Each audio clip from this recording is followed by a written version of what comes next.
النهاردة يا أمارات الحلقة بتاعتنا مختلفة، قريبة من صوابع زينب وقريبة من بلح الشام وكمان قريبة من البقلاوة. هي طعمها بيقول كده. لا وإيه، ما بتحتاجش فرن وكمان مش هتقفي في المطبخ كتير، يعني لا وقت ولا مجهود. واستنوا ما اقولكوا حاجة كمان اقتصادية جدا جدا جدا.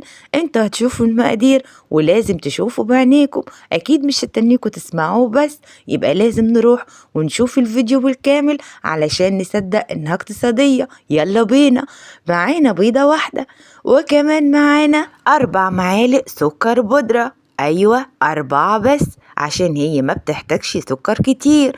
وكمان معانا كيسين فانيليا باودر وشعرة الملح العسل اللي ما بننساهاش كل وصفة علشان بتعمل معادلة السكر، ودي طبيعية جدا في كل الحلويات وكمان مهمة عشان صحتكم وصحة أولادكم. هنقلبهم تقليبة خفيفة كده وبعدين ننزل عليهم ب3 معالق زيت طعام، أي نوع انت تحبيه حتى لو زيت التموين، لأنه مش هيأثر قوي في العجينة ومش هيسيب ريحة. وكمان هنحط كوب زبادي طبيعي، كوب واحد بس. وصفتنا اقتصادية اقتصادية جدا، يعني لو جايلك ضيوف مش هتشيلي الهم. وهنديهم تقليبة خفيفة. وكمان يا أصدقائي هننزل بمعلقتين مربى المشمش، أيوة لازم تكون مربى المشمش، واحنا قلنا ان هي مهمة جدا في الحلويات، بلاش الفراولة دلوقتي.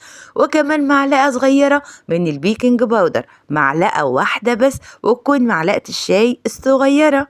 هنقلب كل المكونات دي عشان تتجانس مع بعض وبعدين ننزل بأهم خطوة اللي هي الدقيق.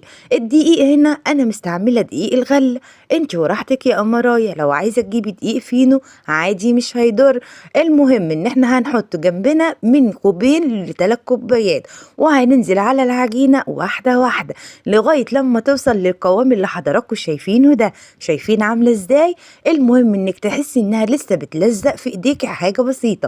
احنا عايزينها طرية ولينة، يعني لما نيجي نصبعها عادي هنعص ايدينا زيت، وبناء عليه جبت طبق وعصته زيت، وهبتدي اعص ايديا زيت حاجة بسيطة واشكل العجينة اي تشكيلة بقى انت تحبيها. مالكيش دعوة بالنوع اللي انا عاملاه او الشكل اللي انا عاملاه، لو عندك حاجة عايزة تشكلي عليها شكلي يا أمرايا وبهريهم. انت وقفتك في المطبخ لوحدها تستاهل ان انت تطلعي حاجة ما حدش طلعها قبل كده. ولغاية هنا واسيبكم تروحوا تكملوا الفيديو في قسم الفيديوهات، لان فيديوهات الشورت زي ما قلنا بتحتاج تحميل قليل. اختكم في الله مرودي محتاجة اللايك بتاعكم، اوعي تكوني من الناس البخيلة اللي ما بتعملش لايك على الفيديو. واستنونا عشان في وصفات كتير، والسلام عليكم.